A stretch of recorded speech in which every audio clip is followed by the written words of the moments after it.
Question solve करणार आहोत. So let us move to the question. Suppose the orbit of the satellite is exactly 35780 km above Earth's surface. Determine the tangential velocity of the satellite. Okay, so basically आपल्याला एका सॅटेलाइटची orbit exactly ऑर्बिटची height दिलेली आहे, ज्याची height आहे 35780 kilometre above earth surface. Again keyword आहे इकडे above earth surface. Okay, so basically ही जी स्मॉल एचची व्हॅल्यू तुम्हाला दिलेली आहे. जर हे अबाव अर्थ सरफेस नसताना तर you can say that it is something related to radius of orbit आणि तिथे तुम्ही त्याला स्मॉल आर कन्सिडर करू शकला असता. बट इकडे त्यांनी ही एचची व्हॅल्यू दिली आहे, अबाव अर्थ सरफेस लिहिलेलं आहे. नीट बघा, डोंट गो, म्हणजे तुम्ही घाई इथे करू नका आणि त्या घाईमध्ये तुम्ही ह्याला आर समजू नका. Okay, this is nothing but small H आणि तुम्हाला स्मॉल आर शोधण्यासाठी ह्या स्मॉल एचमध्ये कॅपिटल आर ॲड करावा लागेल. Okay, so yes, you have to determine tangential velocity. आपण टॅन्जन्शियल वेलॉसिटीच्या मॉडेलमध्ये ऑलरेडी टॅन्जन्शियल वेलॉसिटीचा फॉर्म्युला आपल्याला माहिती आहे. खूप सिम्पल क्वेश्चन आहे, फक्त सबस्टिट्यूशनचं काम आहे आणि कॅल्क्युलेशन.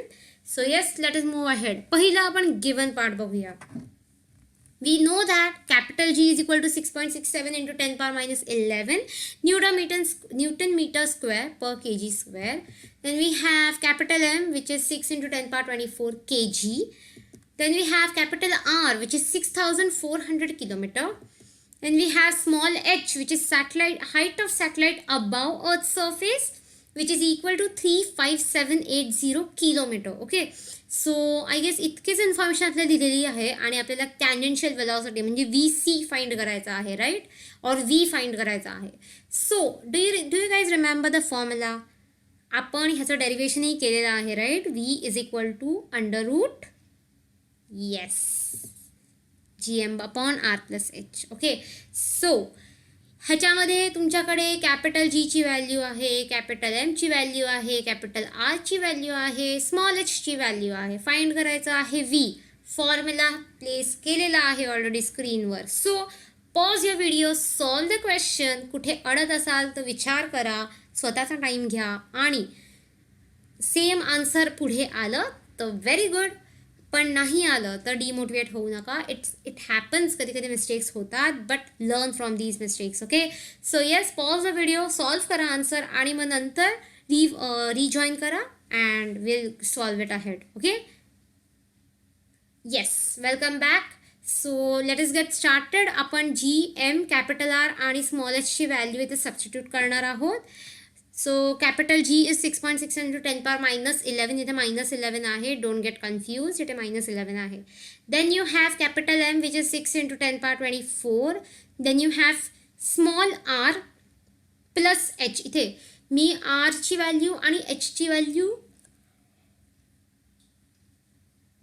ऑलरेडी ह्याच्यामध्ये ॲड केलेली आहे. If you want, you can do it again. You can write it as capital R 6400 plus 35780. ह्याचं सम तुम्हाला येतं 42180 into 10 power 3. ओके, अगेन इथे तुम्हाला दिसत येईल किलोमीटर लिहिलेलं आहे, इथे मीटर लिहिलेलं आहे. पण का इथे मीटर लिहिलं? कारण मी किलो हा जो K आहे त्याला मी इंटू 10 power 3 लिहिलेला आहे. Okay, so yes, don't get confused. खूप सिम्पल आहे. डेरिवेशन काय म्हणतो आपण त्याला, डेरिवेशन नाही आहे, हा सम आहे ज्याच्यामध्ये सिम्पल सबस्टिट्यूशन आहे फक्त. ओके, सो येस, मी सबस्टिट्यूट केलेलं आहे सगळं. आता मला 10च्या पॉवर्सची मस्ती करायची आहे आणि आपल्याला हे सॉल्व करायचं आहे. ओके, सो पहिले 10 power minus 11 into 10 power 24 आहे, right. So your final term will be 10 power 24 minus 11, which is nothing but 10 power 13. Okay, आणि 6.67 into 6 ची value divided by 42180 into 10 power 3. Okay, so again if you solve it ahead, it is something 40.02 into 10 power 13. I'm really sorry. ह्याला 10 power 13 आहे इथे. Make this correction in your notebook. इथे 10 power 13 आहे. Then you have 42180 into 10 power 3. Again, हे दोन corrections आहेत, please note करा तुमच्या साईडने. Okay, it is 10 power 13 and over here it is 10 power 3. Okay. And this is nothing but 6.67 into 6ची value येते 40.02 आणि 42180. ओके. हे मिस्टेक्स आहेत. Make sure you correct it in your side. Okay. हे 1013 नाही आहे. इट इज 10 पॉवर 13 आणि इथे 10 पॉवर 3 आहे. Now you tell me 10 power 13 न्यूमरेटरमध्ये, डिनॉमिनेटरमध्ये 10 पॉवर 3, तर मग फायनल व्हॅल्यू काय येणार? 10 power 10, right? Okay. So let is go ahead. Yes, 40.2 into 10 power 10. Again इथे 10 पॉवर 10 आहे, 10 नाही आहे. Please don't get confuse. I am really sorry for it. Yeah. So again मी इथे 10 पॉवर 3 आहे, इथे 10 पॉवर 13 आहे. इकडची सगळी व्हॅल्यू कॅन्सल करून ह्याच्यातून मायनस करायचं. You get 10 power 10. Okay. So it is 40.02 into 10 power 10 upon 42180.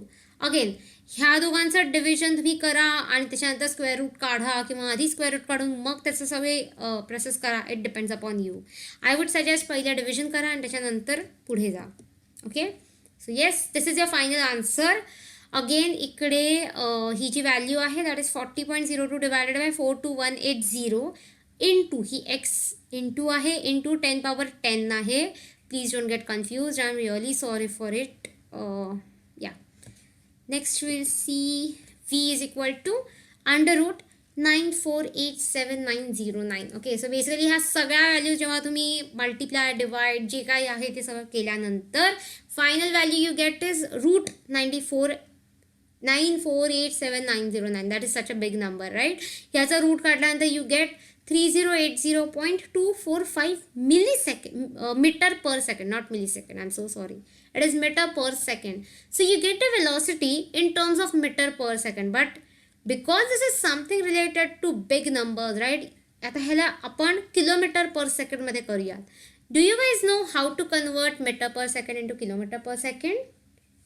Yes, you are absolutely correct. तुम्हाला डिवाइड करायचं आहे with 1000. then you get the final value as 3.08 kilometer per second. I again repeat, इथे ह्या values आहेत. It is 10 power 13, this is 10 power 3, this is 10 power 10, and again this is 10 power 10. So basically when you multiply this value with 10 power 10, you get this number, and after that you just have to take square root. Okay. खूप simple आहे. Basically पूर्ण कॅल्क्युलेशनवर depend आहे. फक्त तुम्हाला हा formula आला पाहिजे आणि कॅल्क्युलेशन नीट केले पाहिजे. That is all that you require in this sum. Okay. So yes, I hope तुम्हाला हा व्हिडिओ आवडला असेल, समजला असेल. Thank you for watching.